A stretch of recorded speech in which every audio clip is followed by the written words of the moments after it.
Peristiwa ini semua berlaku oleh kerana saya di dalam program Jom Channel telah mengeluarkan kata-kata yang tidak disenangi oleh ahli-ahli PAS yang begitu taksub dengan presiden mereka.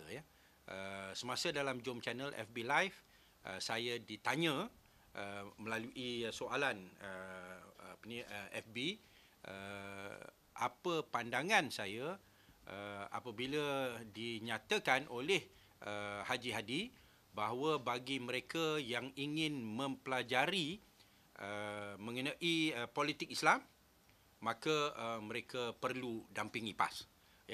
Kerana contohnya adalah dengan PAS. Bila saya dengar soalan itu, saya tergelak. Saya tergelak, bukan buat-buat, pasal saya tersentak dan terkejut dengan soalan itu, kerana kita sedang berada dalam satu keadaan di mana kita membincangkan soal kerajaan pintu belakang, dan bagaimana semua pihak begitu tidak mahu terpalit dengan istilah kerajaan pintu belakang kerana ia amat memalukan. Tetapi pada ketika yang sama Haji Hadi mengatakan bukan pintu belakang, tebuk ikut atap. Lalu lebih teruk. Tapi pada masa yang sama menganggarkan ataupun menggambarkan bahawa PAS ini adalah contoh politik Islam yang terbaik yang boleh diikuti oleh satu dunia.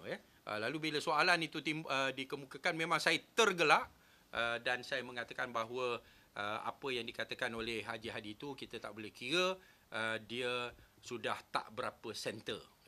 Ini yang menyebabkan pengikut PAS yang begitu marah, dan itulah bila mereka dengar bahawa saya datang untuk hadir ke program di Kuala Terengganu.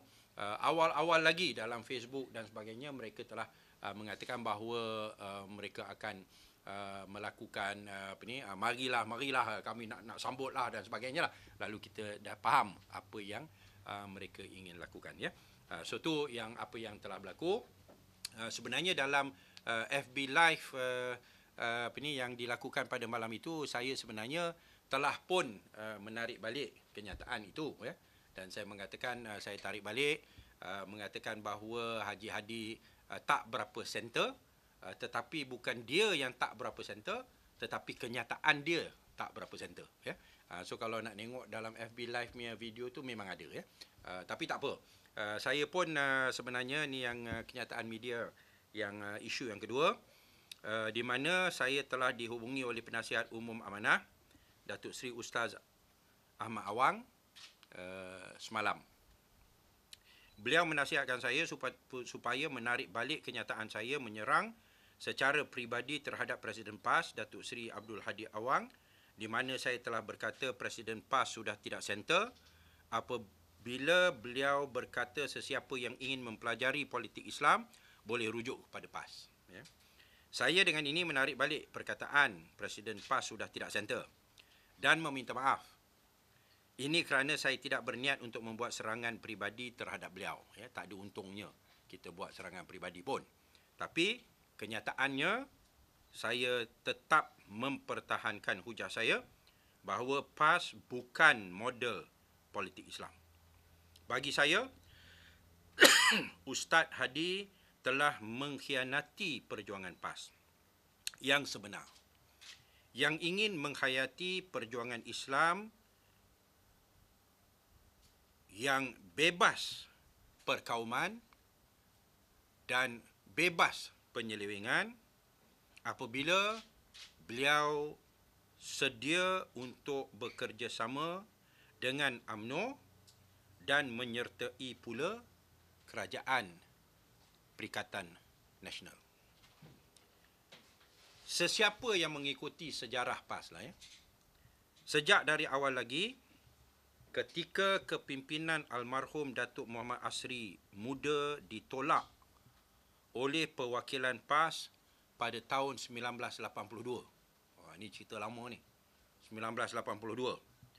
Perjuangan yang ingin dibawa adalah perjuangan Islam yang bebas dari perkauman dan penyelewengan.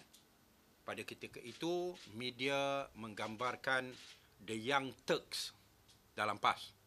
Ya, ambil alih PAS kerana tolak pendekatan PAS yang dibawa oleh almarhum Datuk Asri Muda. Ya. Oleh itu, sikap bersama kerajaan pintu belakang dan tebukan atap Perikatan Nasional adalah jauh tersasar dari perjuangan yang dibawa kepimpinan almarhum Ustaz Fadil dan almarhum Tok Guru Ni Aziz. Pada 1982, PAS telah mengalami satu pemberontakan dalaman di mana kepimpinan baru telah ambil alih. Antara mereka Haji Hadi sendiri bersama dengan almarhum Ustaz Fadil Muhammad Nur dan Tok Guru Ni Aziz, almarhum Tok Guru Ni Aziz, nak asaskan perjuangan Islam yang bebas perkauman dan menolak penyelewengan.